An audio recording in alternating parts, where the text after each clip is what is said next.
चलिए कहाँ तक हो गया अपना ये डाउट? डाउट तो नहीं है वैसे सर कोई भी। ठीक है, एक बार आप देख लो क्रिएटर मतलब कैसे बने हैं। अभी SEM के और इसका SMO का बना। इसमें 3 क्रिएटिव बने। हाँ, इसका मैं बना रहा हूँ बाकी के पूरे में। वो तो मैंने आपको डुप्लीकेट बता दिया ना, ऐसे बन जाएंगे। बस आप इस पर क्लिक करो, डुप्लीकेट करो, और एक ही बनाओ बस। इसके बाद डुप्लीकेट में फिर सिर्फ इमेज चेंज करना है अकेले। जस्ट इमेज चेंज करना है और नाम चेंज करना है, बस हो गया। देखो अब एक पे क्लिक कर लो और यहाँ से नाम चेंज कर लो, इसको हटा के कुछ और नाम रख लो। अच्छा। और अंदर से आउटडोक में से थोड़ा बहुत चेंज करना होता है, जैसे आपने बोला कैप्शन वही रखना है, हेडलाइन वही रखना है, फॉर्म वही है, सब कुछ वही है, सिर्फ इमेज चेंज करना है तो डुप्लीकेट करना है। आपको सब कुछ चेंज करना होता है तो फिर मैनुअल बनाना सही रहता है। और सर जो हेडलाइन डालने एक बार आप बता दो ऐसे ही ठीक है कि कुछ अलग चेंज करो? कौन सी हेडलाइन? ये वाली? हाँ, मतलब नीचे जो हेडलाइन डाली ये तो आपके लिए है। हाँ, ये तो हमारे ये यूजर को दिखेगा, तो इनमें कोई चेंज करे? ये तो पूरा चेंज होगा। इसमें क्या कर और कैसे? हेडलाइन देखो वो है जो नीचे दिखता है आपके क्रिएटिव के, हाँ। यहाँ पे दिखता है। अब ऐसे में सर्विसेज मुंबई आपने लिखा हुआ है, इसकी जगह आप लिखें, वो तो आप ऊपर लिख ही दोगे ना, कैप्शन इमेज पे लिखा रहेगा। सर्विस क्या है वो तो इमेज ही बता देगी आपकी। नीचे आपको बात करने के लिए कॉल टू एक्शन यूज करना है।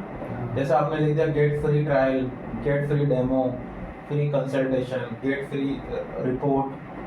और जैसे अगर ये एसईओ होता तो ऑडिट रिपोर्ट के लिए मैं बोल देता get free SEO audit report. तो फ्री ऑडिट रिपोर्ट किसको नहीं चाहिए भाई, लेकिन लीड फॉर्म भरने के बाद ये आएगी वो तो एटलीस्ट हमारे पास नंबर तो है। ये हेडलाइन है और हेडलाइन है। ऊपर जो प्राइमरी टेक्स्ट है वो ठीक है, मतलब इसमें मैंने सर्विस जो अपन क्या क्या प्रोवाइड करेंगे। देखो यहाँ हैशटैग की जरूरत नहीं है, आप इमोजीज लिख सकते हो और 1 2 3 लिखने से अच्छा है कि अपन वो यूज कर सकते हैं इसमें। एंटर नहीं, वो बटन्स आते हैं ना इमोजीज टाइप के। अच्छा, आप सिंबल्स अच्छा, सिंबल्स यूज कर रहे हैं उसमें। वो इसलिए मैंने बोली मैंने कहा 2 बना के लिख तो लेते बहुत हैं। अच्छे से बनाना है। और आपको तो अब तो एआई आ गया है, उससे बनाओ। पेड मार्केटिंग में तो कोई नीड है नहीं यूनिक वगैरह की, तो आप इससे बनाओ ना, ये बहुत अच्छे से बना के देगा आपको कैप्शन। फिर सर SMO को देना बस। SMO को क्या बनाएंगे? हाँ, जैसे क्रिएट फेसबुक कैप्शन। अब कैप्शन बोलोगे तो समझेगा वो, फिर प्रॉम्प्ट्स लगा दिए हमने, इसमें आपको लिखना है SMO सर्विसेज।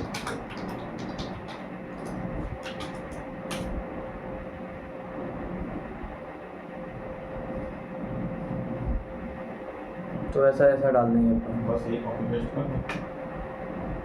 आपको बाकी कुछ और एडिट करना है अपने इनसे तो कर लेना, जैसे वो जो आपके ये होते हैं क्या USPs जो होते हैं, USPs थोड़ा सा लिखना सही रहता है। जैसे आपने जो लिखा है ये नीचे USPs है, बट वो कुछ और ही लिख दिया आपने, उसकी जगह आप प्रॉपर यूज करें। अब हैशटैग को दे रहा है बना के, आप चाहें तो उसको हटा सकते हैं उसमें से हैशटैग।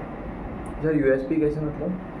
बुलेट पॉइंट जो भी है आपके, जैसे 100% प्लेसमेंट, हाँ गारंटीड और इतने सेटिस्फाइड क्लाइंट्स एंड ऑल, ये सब यूएसपीज होती हैं। गूगल में भी तो पढ़ा था हमने कॉल आउट। तो ये तो आपको अपनी वेबसाइट से भी मिल जाएंगे, वेबसाइट से निकालने पड़ते हैं आपको, या आप रिसर्च कर लें थोड़ा सा, लाइब्रेरी का यूज करो और यहाँ से आपका वो फॉर्म बनेगा। अब फॉर्म ये मैसेंजर आ रहा है क्योंकि आपने यहाँ पे लीड किसके थ्रू चाहिए आपको वो गलत सेलेक्ट किया हुआ है, तो इसमें इंस्टेंट फॉर्म रखना है, उसके बाद आएगा फॉर्म बनाने का ऑप्शन। और फॉर्म भी आपको 5 बनाने पड़ेंगे, तो एक फॉर्म इन तीनों पे अप्लाई होगा, एक फॉर्म इन तीनों पे अप्लाई होगा, एक फॉर्म इन तीनों पे, और बाकी 2 और जैसे आपने किसी बताया एक को बना के डुप्लीकेट कर लेना कि क्रिएटिव तो अपने को चेंज करना ही है, बट कोई से तो फॉर्म में भी चेंज करना है ना, हाँ, तो उसके लिए भी अलग बनेगा फिर अपना ये सबसेट। फिर फॉर्म अलग बनेगा, और फिर इन फॉर्म के फॉलोअर्स में 5 सेट और बनेंगे। फॉर्म के फॉलोअर्स हमको समझ नहीं पा क्योंकि रही। हमने एक यहाँ पे ऑडियंस ये, जैसे आप इसमें जैसे सपोज एक फॉर्म बना हुआ है, अब एक यूजर आएगा और आपके फॉर्म पे क्लिक भी करेगा, जैसे ये फॉर्म बनाया, अब उसने ओपन किया फॉर्म, डिटेल का जैसे ही आया उसके बाद उसने फाइनलाइज ही नहीं किया, मतलब फॉर्म ओपन भी हुआ, कॉन्टैक्ट डिटेल्स तक भी आया लेकिन फाइनलाइज नहीं किया। अब इसके 2 रीजन हो सकते हैं, या तो आपने डिटेल ज़्यादा मांग ली, या अभी वो जल्दी में बात के लिए छोड़ दिया, और बाद में तो उसे दिखेगा ही नहीं ना एडवर्टीजमेंट। तो मैं चाह रहा हूँ कि उन्हीं लोगों का मैं फॉलोअप्स लूँ जिन्होंने लास्ट टाइम मेरे फॉर्म को ओपन तो किया बट सबमिट नहीं किया। आप ये मान लीजिए कि आपको आज की डेट पे 5,000 रीच मिली, उनमें से 1,000 लोग ऐसे थे जिन्होंने ओपन किया बट फिल नहीं किया। अब सिर्फ उन 1,000 का ही फॉलोअप्स लेना है आपने को। तो उसके लिए फिर अपने को क्या करना पड़ेगा, ऑडियंस चेंज करनी पड़ेगी। यहाँ पे ऑडियंस है, custom follow-ups, audience suggestion tool पे जाइए, क्रिएट न्यू कस्टम ऑडियंस, और उसमें लीड फॉर्म आपको देना। अब फॉर्म होता है पेज में, पेज होता है सेट में, तो आपने पहले वो पेज सेलेक्ट किया जो आपने सेट में यूज़ किया हुआ है, तो आपको आपका फॉर्म दिख जाएगा। अब इसमें नहीं दिख रहा क्योंकि पेज दूसरा है आपका। कौन सा पेज लगा हुआ है इसमें? ये पर्सनल डिजीमार्ट। हाँ, डिजीमार्ट देखिए आ गया। तो ये फॉर्म मैंने सेलेक्ट कर लिया कि मुझे इस फॉर्म का फॉलोअप्स लेना, और कंडीशन दे दी उसे कि जिन्होंने फॉर्म ओपन किया बट नॉट सबमिट सबमिट नहीं किया। अब देखो जैसे आप इसको नाम दोगे, फिर एक नाम देना पड़ेगा। अभी जो पीछे ऑडियंस लगी हुई है वो है आपकी डिटेल टारगेटिंग, और आप एग्जिस्टिंग सेट पे इसको नहीं लगा सकते क्योंकि डिटेल टारगेटिंग उस सेट पे लगी हुई है, उसके फॉलोअप्स में ये अलग चलेगा, क्योंकि आप उसी पे लगा दोगे तो देखो वो पुरानी वाली ऑडियंस हटा देगा आपकी, और ये एक नया ही बना दिया उसने ये पूरा। तो एक बार में एक सेट का मतलब एक बार में एक ही ऑडियंस काम करती है। तो आपको करना ये पड़ेगा कि यहाँ से अगर आप यहाँ से डुप्लीकेट करोगे इस सेट का, तो फिर 3 क्रिएटिव भी डुप्लीकेट बन जाएंगे, ये भी प्रॉब्लम है। तो इसका सही तरीका यह है कि आपको ये हटा के पूरा सिर्फ कैंपेन सेलेक्ट करना पड़ेगा यहाँ से, समझना, और फिर यहाँ से डायरेक्ट एक नया सेट बनेगा और उसमें एक क्रिएटिव बनेगा। अब समझ में आ गया? तो 5 फॉर्म के 5 सेट ऐसे बनाने पड़ेंगे आपको। वहाँ से डुप्लीकेट करने की कोशिश मत करना, नहीं तो और गड़बड़ हो जाएगी। सर एक बार मेरा भी चेक कर लो, मैंने गलत नहीं बना कुछ। मतलब मैंने किया क्या है एक्चुअली, मैंने पूरा एसईओ का बना दिया था, उसमें 3 अलग अलग क्रिएटिव का भी मैंने डाल दिया। मैंने एसईओ सारा कॉपी कर दिया, मतलब 5 बार कॉपी कर दिया, और उसी एसईओ में इमेज और फॉर्म को जो अपनी हेडलाइंस डिस्क्रिप्शन है, ये फॉर्म फॉलोअप्स के लिए, फॉलोअप्स के लिए बोल रहे हो क्या आप? नहीं फॉलोअप्स के लिए नहीं, फॉलोअप वाला किया नहीं किया अभी आपने? नहीं फॉलोअप्स तक। हाँ तो कुछ सही है।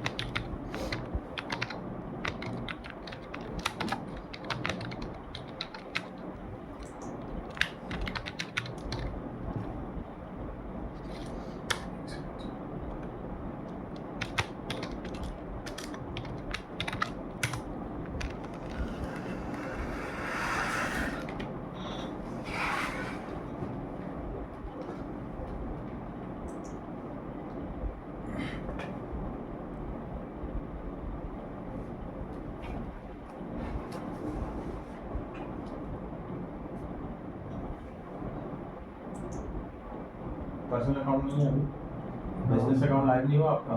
नहीं हो।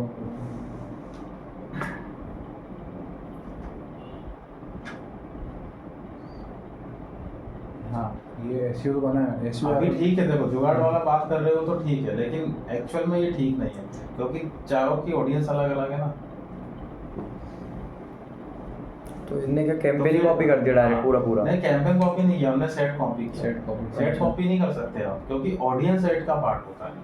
अब अगर हम सभी में एक ऑडियंस रख देंगे तो फिर इतने सेट बनाने की जरूरत थी क्या? एक ही सेट चलने दो फिर। आ रहा समझ में? तो आपको अभी ठीक है, लेकिन सिर्फ क्रिएटिव भी डुप्लीकेट कर सकते हो आप इस असाइनमेंट के अकॉर्डिंग, क्योंकि सेट डुप्लीकेट करोगे तो ऑडियंस बजट सब सेम हो जाएगा।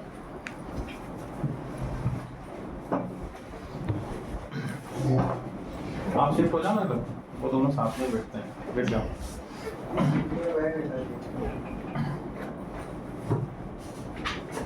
आ रहा समझ में? तो ये कैंपेन और सेट ऑडियंस कंटेंट्स करता है। अब आप ऑडियंस को ही डुप्लीकेट कर दोगे 5 बार तो आप एसईओ वाले जो पसंद है वही एसईएम को दिखाएगा, वही ईमेल मार्केटिंग को दिखाएगा। ईमेल मार्केटिंग अलग टाइप के लोगों को लगने वाली है, वर्डप्रेस पर वेबसाइट अलग लोगों को बनाना होगा, तो ऑडियंस भी कॉमन हो गई आपकी। तो सही तरीका ये है इसमें कि आपको सिर्फ क्रिएटिव डुप्लीकेट करने हैं और बाकी सेट जो रहेंगे वो सर सबको डिलीट कर दो ना। हाँ एसईओ को छोड़ के सारे डिलीट कर दो। पूरा टाइम है कर सर। लो आप, नहीं तो ये क्या कैसे बनाने में दिक्कत है। ठीक। अच्छा जितनी बार प्रैक्टिस करोगे अच्छा बनेगा आपसे। इतना समझ में आया? ये था सेकंड नंबर का कि 5 सेट के फॉलोअप्स में 5 सेट आपको और बनाना है ना। उसके बाद फिर कुछ और ऑडियंस मैंने बताई थी कि अपने को उन लोगों को एडवर्टाइजमेंट दिखाना है जो इंस्टा के फॉलोअर्स हैं या जिन्होंने इंस्टा पे जो भी आप पोस्ट वगैरह डालते हो रेगुलर उस पर इंगेजमेंट किया हुआ है या आपने कोई बूस्ट किया होगा तो उस पर इंगेजमेंट दिया हुआ है। तो इन सब के लिए फिर अपने पास ये वाली ऑडियंस थी इंस्टा। बट इसके लिए आपको पहले अपने बिजनेस अकाउंट में इंस्टा कनेक्ट करना पड़ेगा, वो मैंने क्लियर कर दिया। फिर तो इंस्टा को सिलेक्ट करना, उस पर एक पॉसिबिलिटी सिलेक्ट करके एक सेट और बनाना। ऐसे यहाँ पे ऑप्शन दिया था पेज का, तो आपने पेज तो ऑलरेडी ऐड किया ही हुआ अपने बिजनेस अकाउंट में, तो ये एक आप पेज यहाँ से सिलेक्ट करोगे अपना जो भी पेज आपको लेना है, जैसे ये ले लिया मैंने, और फिर इस पर कुछ कंडीशन दी है उसको लेकर एक सेट और बनाना था। फिर एक मैंने बताया आपको वीडियो का, तो आपको पेज पे वीडियो अपलोड करना है और उस वीडियो को सिलेक्ट करके कंडीशन दी हुई है जिसने आपकी वीडियो को इतना देखा या वो जो भी है, यहाँ से वीडियो सिलेक्ट करोगे, वीडियो होती है पेज पे, तो जो पेज सिलेक्ट कर रहे हैं उसमें एक वीडियो लेनी पड़ेगी आपको, उस वीडियो को सिलेक्ट करके एक सेट और बनेगा। तो ये 3 सेट आपको यहाँ से और बनाना है। 5 और 10 कॉपी 13 सेट्स आपको थोड़ी सी आ रही है बॉटम में।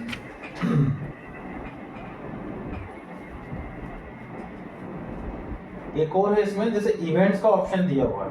अब मैंने आपको बताया था कि फेसबुक पे जो लोग इवेंट ऑर्गेनाइजर होते हैं स्पेशली, या जिनके एग्जीबिशंस वगैरह चलते रहते हैं, उन लोगों के लिए काम का ऑप्शन है कि आप सिंपली फेसबुक पे आते हो और यहाँ से अपना इवेंट क्रिएट कर लेते हो।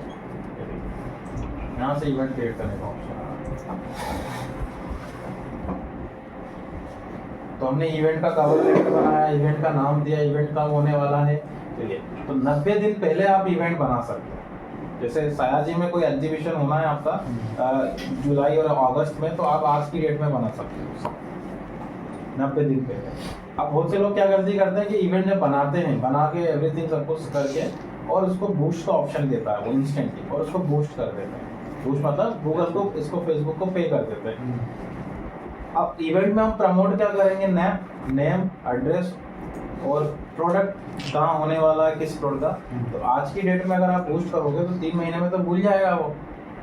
तो सही तरीका क्या है कि स्टार्टिंग के, इवन मैं तो बोला 90 दिन पहले भी आप लगा रहे हो तो 80 दिन ऑर्गेनिक चलने दो, जितना कर सकते हो। ग्रुप्स में डाल दो, अपने फ्रेंड्स और फ्रेंड को दिखाओ, उनसे बोलो कि वो किसी और को दिखाएं, और ऐसा करके जब लास्ट के 10 दिन बचे तब उसका एडवर्टाइजमेंट करो, तो इंस्टेंट क्या होता है, विजिट कर जाता है, नहीं तो कोई मतलब नहीं है।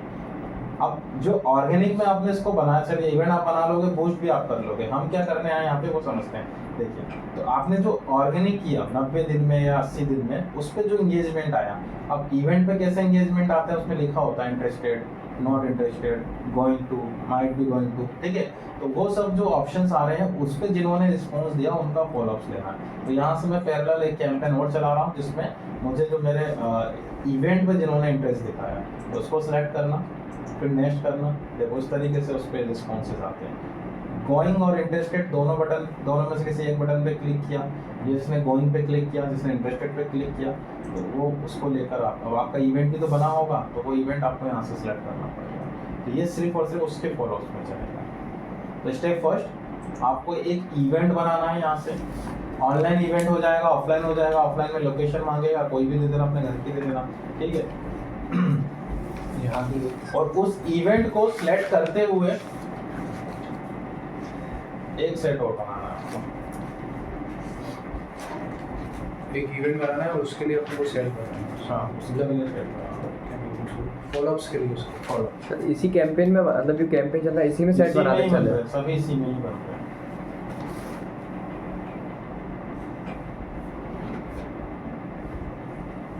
ठीक है, तो एक कैमरे में टोटल 14 सेट्स हो चुके हैं आपके।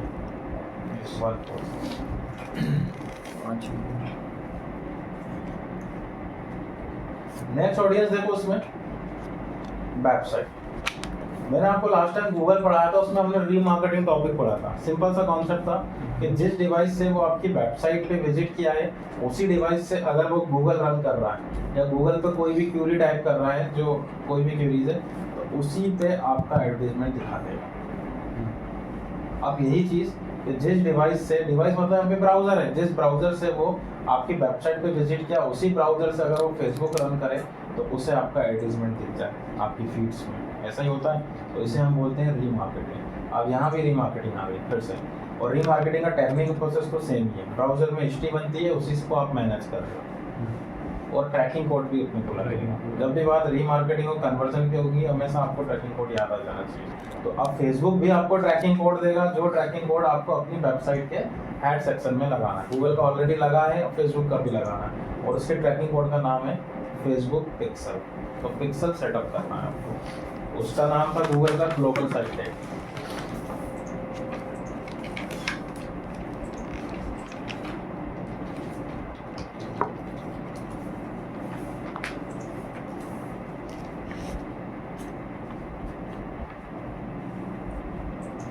अब पिक्सल देखो हम 2 तरीके से बना सकते हैं। अभी जिनके बिजनेस अकाउंट लाइव नहीं हुए हैं वो पर्सनल अकाउंट से बनाएंगे, लेकिन पर्सनल अकाउंट से सिर्फ एक ही बनाने देता है, क्योंकि एक ही क्लाइंट होता है तो एक ही पिक्सल बनेगा। ठीक है, तो आप क्या करना, जो पर्सनल अकाउंट वाले हैं अपने पर्सनल अकाउंट पे स्विच करना।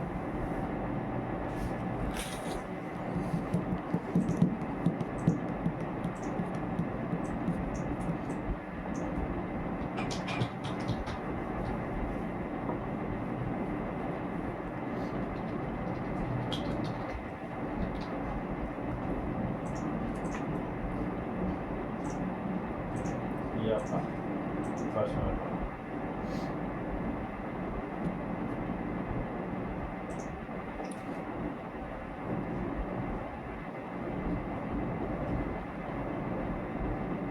अभी हम ये वाले क्या करें,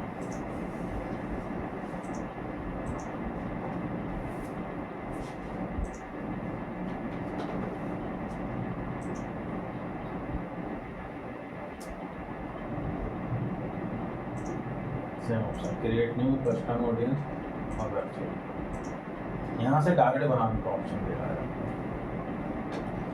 वेबसाइट का नाम दोगे, वेबसाइट की होम URL जैसे आगे करोगे तो ये ट्रैकिंग कोड देगा, लेकिन यहाँ पे देखो एक से ज़्यादा नहीं बनाने देगा वो आपको, तो ये उनके लिए। और जिन्हें एक से ज़्यादा बनाना है वो फिर बिजनेस अकाउंट से बनाएंगे, और बिजनेस अकाउंट से कैसे बनाएंगे वो समझ लेते हैं।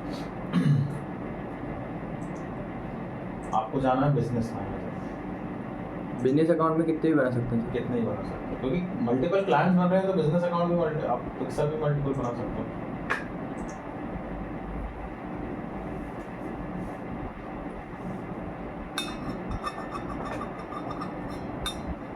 इसमें मिलेगा आपको डेटा सोर्स का, इसमें जाना है। एंड डेटा सोर्स में पहले यहाँ हुआ करता था ये ऑप्शन, बट यहाँ से भी उसने अभी शिफ्ट कर दिया।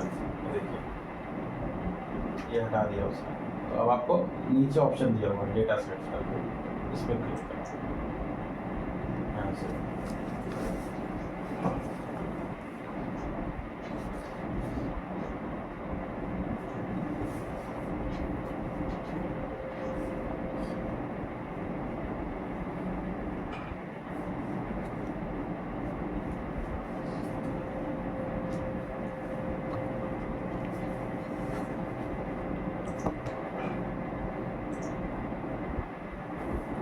वेबसाइट का होम URL,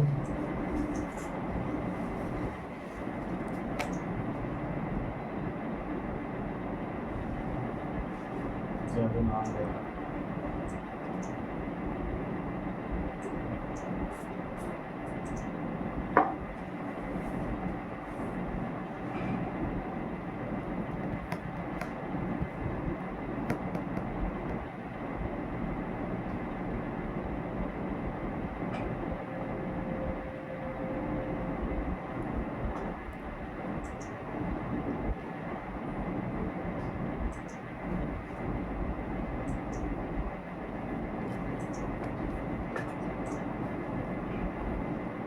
ये तो आपको पता है ये कहाँ लगाना है, ऐड सेक्शन। कभी किसी का ऐसा ऑप्शन है थीम लगा लो पहले।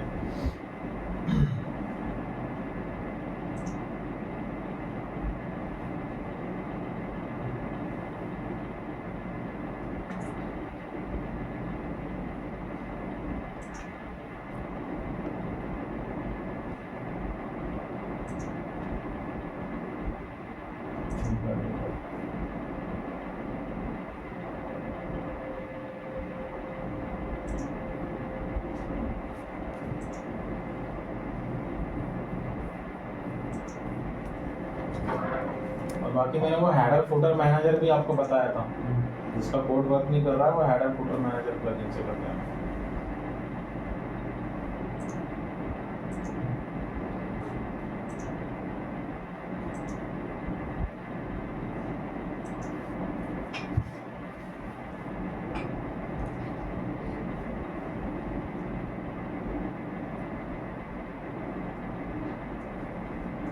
ठीक है, तो एक तो ये स्टेप हो गई आपकी।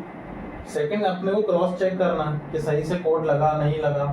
तो उसमें मैंने आपको एक वो बताया था एक्सटेंशन, गूगल के ट्रैकिंग कोड चेक करना है, गूगल टैग असिस्टेंट आप लोगों ने ब्राउजर में लगाया भी था।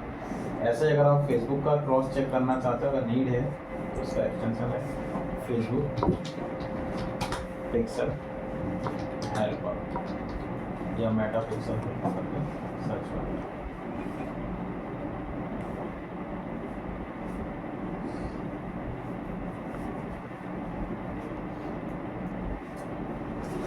जिस भी यूआरएल पे आपको चेक करना है वो रख करके देखना।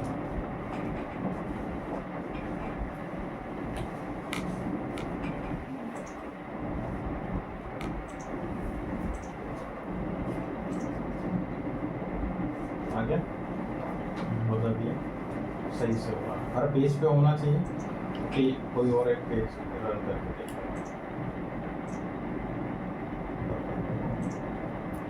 ये आपका एक टास्क है।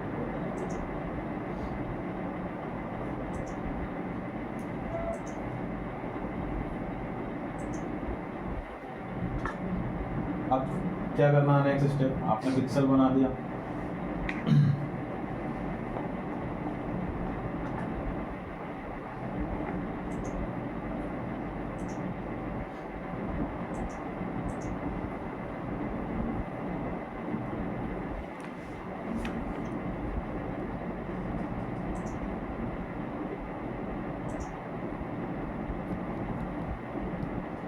ऐसे कितने ही पिक्सल आप बना सकते हैं।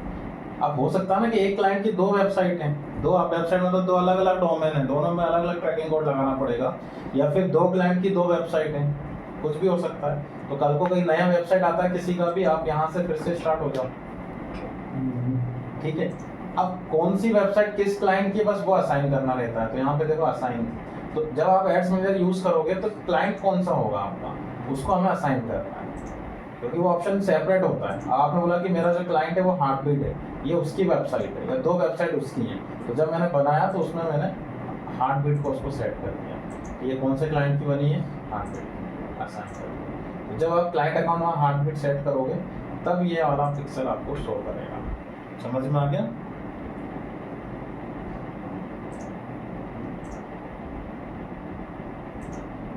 और बिजनेस अकाउंट में है तो बिजनेस अकाउंट सेट किया कोई सा।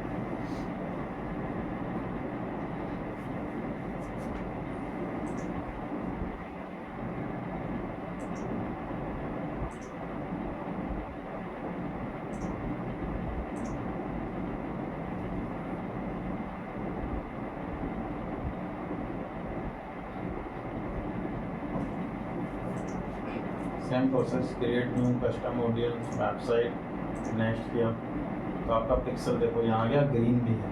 और अगर ये लाल कलर में आ रहा होता तो फिर वो वर्क नहीं कर रहा, मतलब कोड प्लेसमेंट में दिक्कत है। पिक्सल तो आपको दिख जाएगा, लेकिन अगर कोड आपका वर्क नहीं कर रहा है तो फिर ये लाल कलर में दिखेगा। और लाल कलर वाला मतलब रेड कलर में, मतलब वो वर्क नहीं कर रहा है।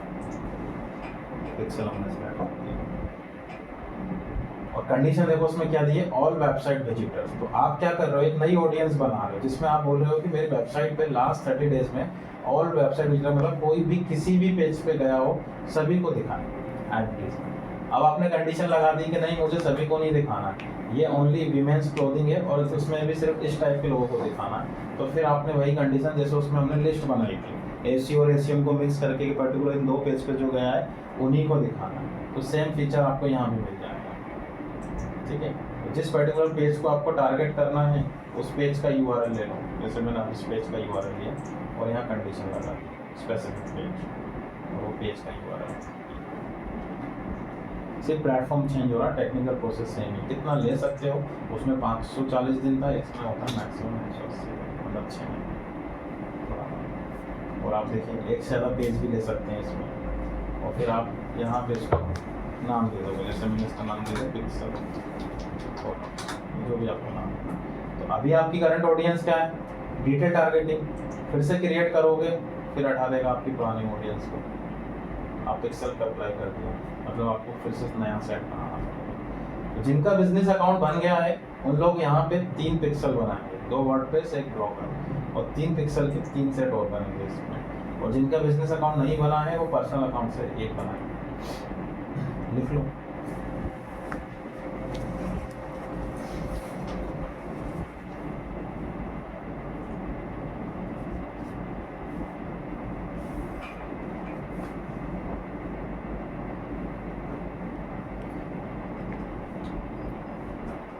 सर 3 पिक्सल के 3 अलग अलग वेबसाइट। पहले 3 पिक्सल की एंट्री करनी पड़ेगी आपको यहाँ पे। जैसे सपोज मैंने अभी 1 बना दिया, अब फिर दूसरा लिया मैंने, आप मैं एक करके दे रहा हूँ, जैसे एक और ले लिया हमने XYZ, ठीक है, क्रिएट। अब आप बोले कि URL क्यों नहीं मांग रहा है, URL की जरूरत क्या है? जब कोड आप वेबसाइट में लगाओगे तो कोड को भी तो पता होगा वो किस डोमेन पे चल रहा है, इसलिए URL की नीड नहीं पड़ती है। समझ में आया? तो जब मैंने कोड यहाँ लगाया तो उसको भी तो पता है वो किस डोमेन पे लगा हुआ है, तो उसको URL नहीं भी दोगे तो कोई दिक्कत नहीं है, वो अपने आप ही चेक कर लेगा। फिर देखो हमने इस पर क्लिक किया था, फिर नेक्स्ट कर दिया यहाँ से, फिर आपने यहाँ से कोड उठाया और वो लगाया, तो ये प्रोसेस फिर से आपकी पूरी सेम हो जाएगी। अब यहाँ पे मेरे 2 पिक्सल हो गए, बट दोनों ही केस में अभी आपके पास जो क्लाइंट है वो एक ही है, क्योंकि फेसबुक एक साथ क्लाइंट बनाने भी नहीं दे रहा है आपको। तो आपने क्या किया, पिक्सल बनाने के बाद आपको क्लाइंट असाइन करना पड़ता है। अगर असाइन नहीं करोगे तो वो यहाँ दिखाएगा ही नहीं। देखो मैं गलती करके ही बता देता हूँ आपको।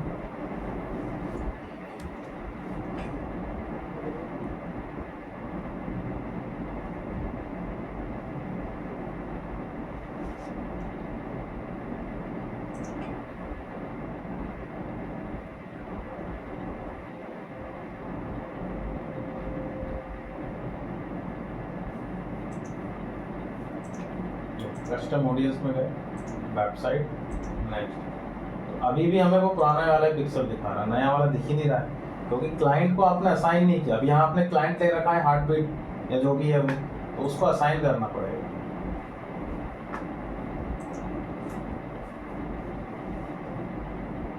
ठीक है, जैसे आपका बन जाए तो किस क्लाइंट के लिए बनाया, असाइन असेट्स, बस इसका थोड़ा सा ध्यान रखना। बनाने के बाद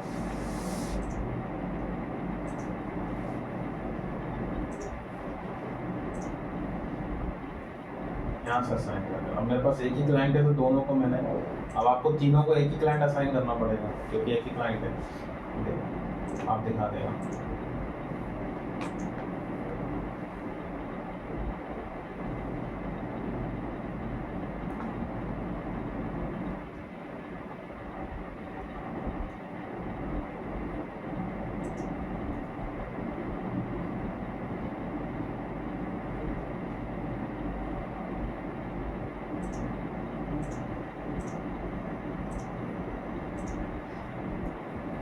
दोनों में से कौन सा लेना है?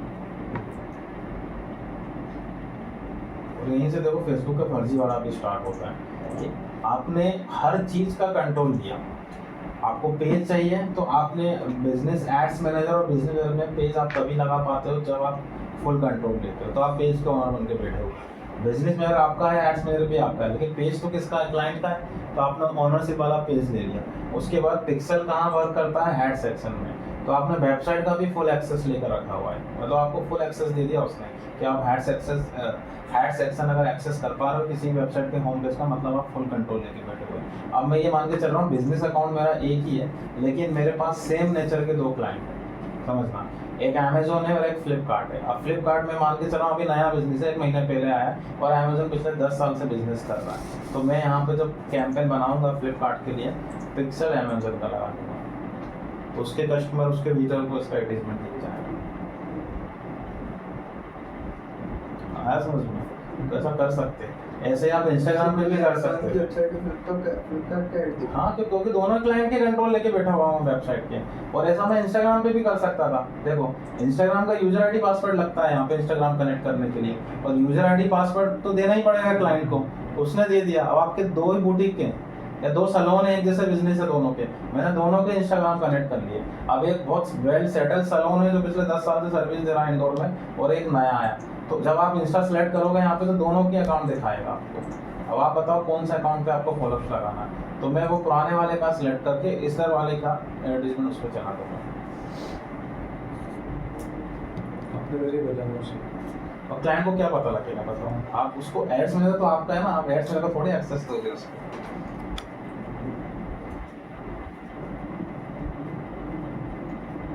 ये चीज़ फेसबुक को पता है लेकिन वो कुछ नहीं कर सकता है इसमें, क्योंकि उसके पास सॉल्यूशन ही नहीं है इस चीज़ का अभी तक। एजेंसीज को ये ध्यान रखना पड़ता है कि जो भी मल्टीपल क्लाइंट्स आप ले रहे हैं तो उसको थोड़ा सा प्राइवेसी रखनी पड़ेगी। अब ये ऑप्शन कभी भी एजेंसीज क्लाइंट को नहीं बताती हैं, ऐसा भी हो जाता है, तो उनको समझ में ही नहीं आएगा। दूसरा कि उनको पता लग जाएगा तो फिर वो वर्क नहीं देंगे, वर्क नहीं कराएंगे आपसे। और अभी तो देखो आपने अभी तो देखा ही नहीं है फर्जीवाड़ा इसका। अभी आप ये बताइए, अगर आप मेरे क्लाइंट हो तो बिलिंग क्या है यहाँ पे, बिलिंग मेरे आईडी से ऑपरेट हो रही है, आपको थोड़ी देखिए कि मैंने कितना बिल किया। अब मैंने क्या किया, यहाँ पे पेमेंट कर दिया 5000, समझना। तो इनवॉइस जब जनरेट करते हो आप, उसमें जस्ट नाम लिखा आता है कि ये जो अकाउंट है आपका हार्ट बीट और इतने का कैंपेन रन हुआ, उसमें ये नहीं लिखा आता कितने कैंपेन चले। अब एक कैंपेन मैंने मेरा फंसा दिया बीच में, ऐसे किसी और 5 कैंपेन है जिसमें से 3 क्लाइंट के चल रहा है, एक मैंने किसी और क्लाइंट का यहाँ से चला दिया, तो आपको क्या पता लगेगा। अब आप बोलोगे रिपोर्ट देख लेंगे, रिपोर्ट में बजट नहीं आता है, रिपोर्ट में ऑडियंस नहीं आती, रिपोर्ट में बस कैंपेन का नाम आता है, ग्रुप का नाम आता है, ज़्यादा से ज़्यादा किसको दिखा वो आ जाता है रिपोर्ट में। तो आप कैंपेन का नाम इनके नाम पे रख दो और अंदर जो वेबसाइट है वो उनकी लगा दो। कैंपेन का नाम तो है, वो तो कभी भी चेंज हो जाएगा।